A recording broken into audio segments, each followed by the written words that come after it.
Hello everybody, thank you for tuning in. This is SB, also known as Mr. Google, and yesterday I have played a game online versus the computer for 30 minutes to show you guys all the units, the super weapon, the GLA tunnel network, and a little bit of a preview in the customization menus, the general menus, the perk menus, etc., which will come in the next video later on. So let's get started. After the quick view of some perks, we are going to play with the free.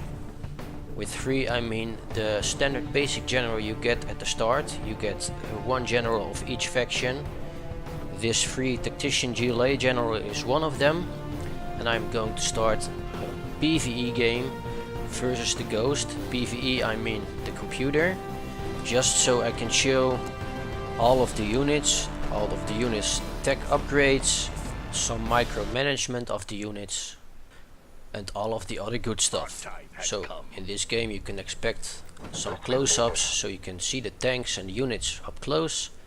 I will tech them up, force fire a little bit so you can see how they shoot. I'll try to give the best look as possible for you guys watching, so you have the best idea of how the game is in its current state. So at this point in the game I just got started. I started off building a few extra workers, also known as slaves in the past, in the previous game. Also I've built a command center which I need for teching up, and at the other sides I need the command center also for power. Well, you don't need it for power, but it gives power. Unique thing about the GLA is that they do not require power, but for some buildings, for example the base defense, it will consume a worker, and a worker is about 200 or 300 gold in game. So that's to counterbalance the effects of not having to use power, which also is an advantage in other ways, since for example you cannot have low power, which means your base defense will not work. So after building a barracks, I will build a war factory, which I'll need more of later in the game, because the GLA has a different kind of using their tech tree. I'll explain. The GLA, for example the war factory, they can choose between chemical war factory and the salvage war factory, which both need different tech buildings before you can upgrade the war factory.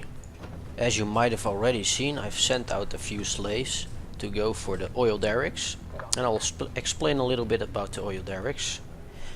Instead of you're taking over a neutral oil derrick, there is an oil, how do you call it, an oil rig in the ground with limited resources. So anyone of each side can build an oil derrick on top of that for about $600 in game, I think, and it'll automatically pulsate money to you. It's less effective than just taking a supply stash, but building a supply stash takes, I think, more than a minute, and it also is more than twice as expensive. So it's a good thing to go for oil derricks after you got yourself a little base with at least some defense, or maybe you can do it when you're going offensive. While you're going offensive online, 1 versus 1 for example, you could also micro a slave to another side of the map and let him take over a few of the oil derricks, or even if you have the money, build a supply stash. While we only have a handful of maps in this alpha build, I can say that each and every single map has lots of variety of different stashes all over the place, so you have a lot of options to expand your base and get more resources. I have currently built a few of the terrorists and 2 of the technicals. Technicals are nice, quick, fast, relatively cheap units which you can send out, even upgrade to plant IEDs on the ground, which will, if I'm not mistaken, explode when someone runs over it, which do fairly good damage. Also, I have taken over 2 of the oil derricks at the southeast side of this map. At this time, I have spotted a few infantry to the right side of the map. They are probably going to kill my slave, which is going to the top right of the map. So I'll send out my scouting units, give you guys a look of how far they can see and also how fast they move through the map. Right. I am going to build a chemical lab and also the salvage bay, both GLA structures, which are required to tech up with for the new tanks, the new units, the upgrades of the war factories, the super weapons and all that other stuff. At this time I will also expand my base, build a few supply stashes here and there. I will start off build one over here. It's just at the top right side of the map, so don't expect him really to come visit there very much, which will prove me wrong later on, but you'll see that. But since this is the computer, I'm starting to build a few of the base defense, which I would normally don't build that quickly in multiplayer. You're better off spending a defense which can move, because the multiplayer people or the online community, they will probably try to move around all of your defenses or just run through it very fast, so the immovable base defense cannot move towards you, so therefore cannot kill you. My favorite upgrade for the GLA is the salvage bay, because I really like the upgrade of the black market tank, which you will see here. They have an upgrade which makes them possible to give a super fast boost mode, which could be handy when you're trying to move somewhere quickly on the map. You're trying to defend maybe, for example, my supply stash right over here.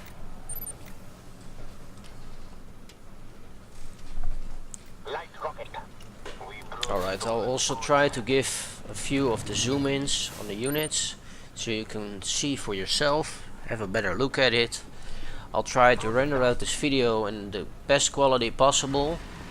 I have to say, in the end of the video you're missing about 30 seconds for the final blow on the structure. That's because my SSD ran out of memory. I have a 250 gigabyte one. I only have 2 games installed on that right now. I already made room to record half an hour, but half an hour it took me about 132 gigabytes. So please bear with me. It's not very exciting what you missed out in the last part of the video, but I'll make it up to you in my next videos, where I will discuss the different perks that are available, or general basic overview of the differences between the sides. Also, I'll show a more in detail overview of what you can see in the interface, of what you can choose, what you can expect. I'll explain a little bit about the premium and what they will try to implement in its full release when it gets out to the public for everyone. Here I will give you a few close-ups of the different units that I have built just to show you guys. So here we have a problem I have to deal with a little bit. Only a few of the infantries. I used my blinding player power. It also gives sandstorm some of the debuffs. I think they're going to shoot to their own infantry then. I cannot say for sure. Right now they might have changed it, so I'll try not to go in depth too much on that one. At this point I have built a chemical bay and a salvage bay, which are both needed to upgrade my war factories to be a different war factory, which both can produce different types of units. I guess it will speak to itself that the chemical war factory of course produces more likely most of the chemical units, and the salvage bay, they have the self-repairing technicals, tanks, fast tanks with debuffs, etc. Also they still have the GLA tunnel network. It's a little bit bigger on screen in game than it used to be as in the previous Generals game. There's one thing I like: you have to upgrade it before you can use tanks in the tunnel networks, which will need you some extra time to get your tanks in and, for example, use it as a rushing option. Got any more powers?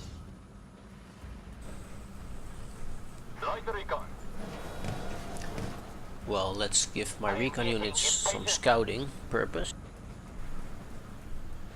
See what's going on around the map. It's the CPU, the artificial intelligence. Don't expect much of them. They're not very clever, so to say, but it's working. I'm doing this game just to test.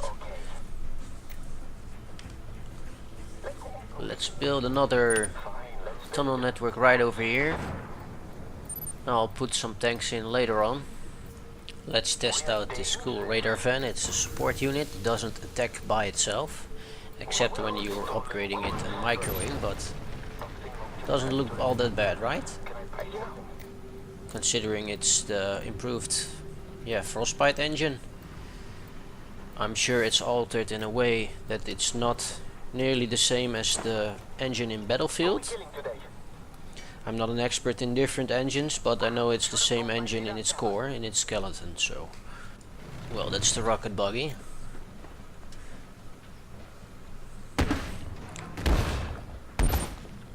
Yeah, I forced fired it on my own base defense, just to show you guys a little something of it.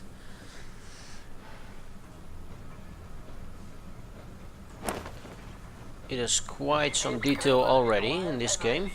Well, it's still alpha, so that's a good thing. They haven't focused on graphics very much yet, but that seems logical, because you first want to get the game stable, then you want to get it playable, which in some sort of way means the same thing. Well, at this point I am upgrading my infantry just for testing purposes. I am not that much of an infantry guy. I did do a 1v1 PvP match where I used quite some infantry and I won the game. If you want to check out that video, my link will be in the description below, just so you can also give that a look. Alright, these are the terrorists holding their hand up with the bombs on the back. I have so much fun playing this. Some of the voiceovers are pretty cool already. They'll probably change some of them around quite some, since it makes sense to do that later on when it gets in the beta or near final stage. So yes, oh, this is the upgrade I need to get the tanks in the tunnel network.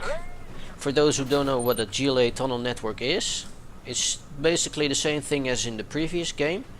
It's a dug-in tunnel where you can place in infantry, or if you upgraded tanks, you place them in, and if you have 2 or maybe 3 or more of these tunnels anywhere across the map, you can pop them out right away. So if you upgrade it, you have tunnel networks everywhere. You can put in an army and get them out once they're safe, so you can transport them very quickly. So I could say, if you're using, for example, command center, which will hide your colors on the map in the fog of war, so your opponent doesn't know where you are, and if that opponent doesn't scout that much, you have a very good thing to your arsenal for the GLA. Well, I just figured out at this point that he has an expansion. He's trying to get a little bit more money, but it's the computer, so I don't expect too much of it. I'll just kill that right away. Not very hard. What did you guys think about the nitro boost sound of those tanks? if you were wondering what kind of sound was that was the tanks. Was the micro thingy. If you press Q or W, or you just manually click it when you have your tank selected, they'll get a temporary boost with a relatively short cooldown, so you can rush in or maybe get past base defenses, whatever it is, where you like to use it for.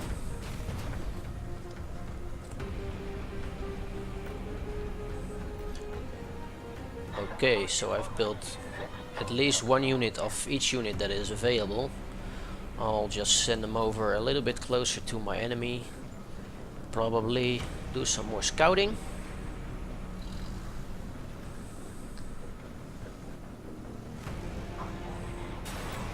Alright, that's the IED.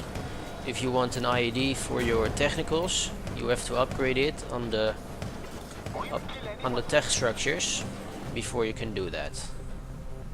At least that's for the basic GLA general.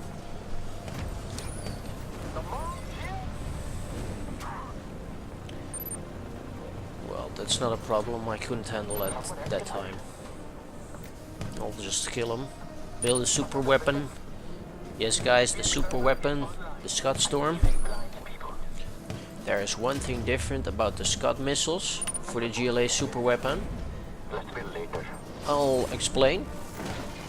It has a 6-minute cooldown of countdown timer, how do you want to call it, whatever. And the thing is, you can also fire it when it's 2 minutes, 4 minutes or 6 minutes. If you fire it at 2 minutes, it means it's less powerful than using it at 4 or 6 minutes. While 6 minutes, of course, is the full power or the max power.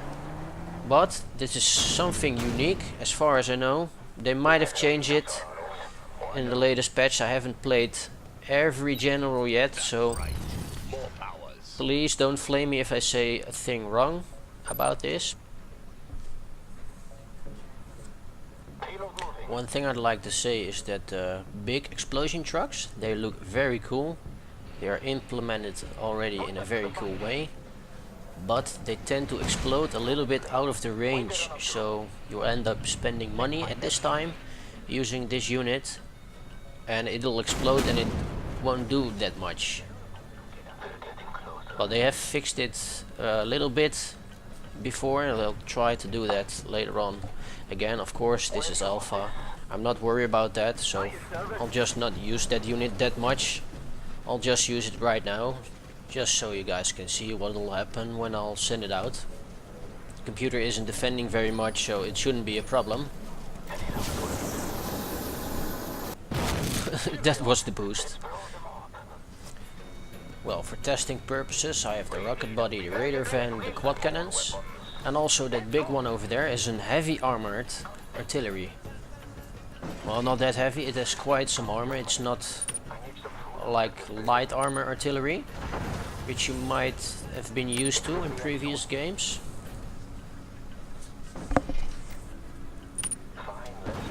Well, at the left of the map, a little bit in the middle, I'm building a few war factories. One chemical war factory and the rest the salvage bay ones. Just get some extra funds. I have enough funds already to spam quite some tanks, so let's try and use that just for the picture. I probably don't need them playing versus the computer, so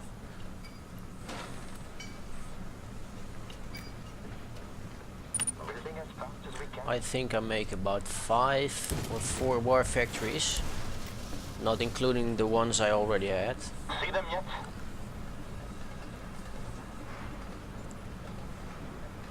Well, I think the basic GLA general is currently quite strong. They didn't used to have the basic tank with the boost I was talking about. They had a similar tank. You had to have one of the generals you didn't have at the start yet. So before the patch, my thoughts about the GLA were that they lacked the standard or the basic tank. So if someone was rushing or relatively seen going in with a few tanks in your base and you haven't teched up yet to build the rocket squads, it was very hard to strike people, because the GLA is more of a site which requires a lot of microing compared to other factions such as the EU or the a.k.a. Well, my thoughts about micromanagement is that it's a good thing, but it should not be as much in Red Alert 3. I know some of you guys might get offended by this. Please don't be, because it's only an opinion. For me, I think the original Generals was the best mix of good micromanagement, while you didn't solely have to rely just on clicking the micro keys all the time. You can still do fairly well at this time building up a big group of tanks, or just counter to whatever your opponent is using, rush in, do not use the microing, and still get a win. Well, to some sort of degree this is a good thing, but in the near future they are expanding the microing more and more. I hope to a certain degree that it will not get me disinterested in the game. I'm sure it will not happen like that, but I'm just telling how they're implementing it at the time, and they will probably change a lot of things in the future. As said before, so far they have done a good job. They implement patches fairly regularly, so by the time you're watching this video, some minor adjustments could have been made already. Some of the minor changes with patches and stuff could have a big improvement in the game. I'll give a few or one example. The supply stashes, the building that you need to require funds from the stashes near, they have a marker above them that says how many units you need to get the optimal income of just one supply source for that building. Another one is that it's indicated above the building right now, which wasn't a few patches ago. You'll just had to know it, or you did it wrong. Well, as you guys can see, there are quite some oil derricks around the map. I'll try to get my inactive slaves by pressing the button to the right above my buildings. It has a slave picture indicated with a number besides it, which indicates how many inactive slaves I have. If I press it twice, it'll teleport my image on screen right to the slave, so you know where he is. And if you click it once, you can instantly give him a command to build something or to walk to a specified place. I think these are my favorite units so far, the boosting of those tanks. I haven't had the chance to play with a new general in this latest patch, which also has the GLA toxin choppers, which worked quite well if you use them in numbers. If you just knew your opponent didn't have a lot of anti-air, you could try to build a few of the choppers, put your rally point above the water, since they're the only units they can fly above the water, and yeah, fly in on the other side of his base, maybe take out a few structures before he takes down your choppers, or even if you are lucky, you might just destroy him in total, or you kill a few buildings and they will surrender, which automatically gives you the win as well. At this time it's variable how many CP points you get per win. It's based on how many you destroyed, how many you have built, how long the game was. I'm not totally exactly sure on that, but you'll get the idea. It's variable. The better you do and the more you build, the longer the game takes, the more points you get in the end. Also, when the game comes out, it's free to play, but of course the company has to earn some money, and that's where the premium feature comes in. Premium at this time is variable and it changes often, but their main goal is to not make this game a pay-to-win game, but a very accessible game. So a lot of people can play it with even low computer specs, just like of course the success of Dota 2 or League of Legends. I think they're trying to get into that group of players a little bit as well, because it's fairly accessible. You can play this game without paying and still be good at it, or even the best. But if you want to get your CP points fairly quicker, you have to buy a premium account, and last time I checked, that was a few euros for a certain amount of time. They haven't figured out how much it'll cost for, let's say, 7 days or 30 days or a year, but they'll try to make it fair. And when you have the premium account, some differences that used to be before this patch are that if you didn't have premium, you could just click PvP and you didn't know up front if that was a 1v1 or 2v2 or 3v3. Well, the community told that it wasn't really fair because 1 versus 1 was something that was always possible. So they listened to us, they decided to give us the latest patch, they gave us all premium. And premium also gives you 50%, it might be more at this time, more of the CP points when you finish a match or you win the game and stuff. Another thing they have changed around, which I haven't equipped at this time, is that besides the player powers you have one black square. In that square you can select one extra player power and it will require some of your CP points, for example 45 or 50. But even though if you do not have CP points, you start this game, you can still use this power and it will deduct it of your total points at the end of the game. So for example, if you win, you get 100 points, but you used one of those powers, which could lead into being the one thing that saved you from losing and got you to win in the first place. It'll deduct those points. Let's say you had 100, you used 50 of those points, and in the end that leaves 50 points left, so you still get points after the game. But instead of, for this time, and at the example 100 points, you get 50.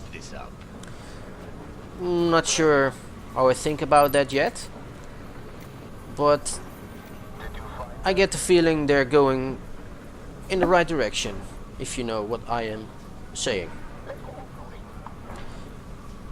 Well, how about that?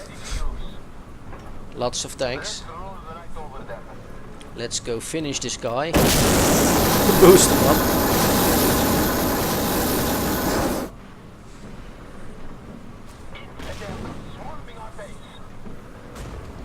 Well, I even have more.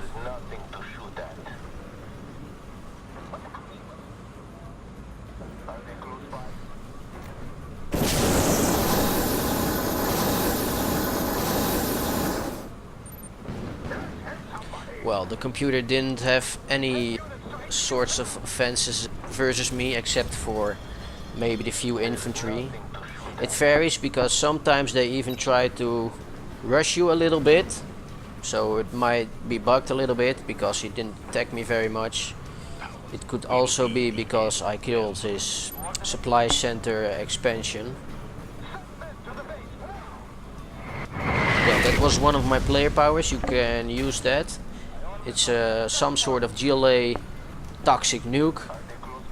Some of the choppers will fly by and they'll pretty much kill anything underneath it. As you can see, my medium black market tanks, they took quite some damage. If I didn't move them out, they would probably have been dead. Another cool feature of the GLA of these tanks, for example, and the other ones produced in the same war factory, is they have the upgrade from the salvage bay, which is called scrap repair, which will repair your tanks automatically if it's not in combat. At this time the enemy only has one building left, so the gameplay is coming to an end.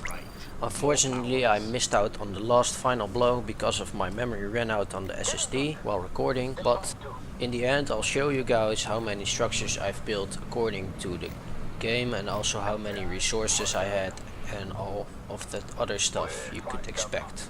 So let's get to it. On the top next to my avatar, which has my name included, you can see how much earned CP points you had, how many support power deduction you had, which I hadn't set one yet. I'll get to that later. And of course your total earned CP points. Well, CP points, yes, you get CP points to unlock generals just by playing versus the computer. Well guys, thank you for watching. If you really like this video, please leave a like down below. It would help me out so much and make me able to provide more content sooner in the future. If you haven't seen my previous video, you can do so by clicking the link down below in the descriptions. So I hope to see you next time.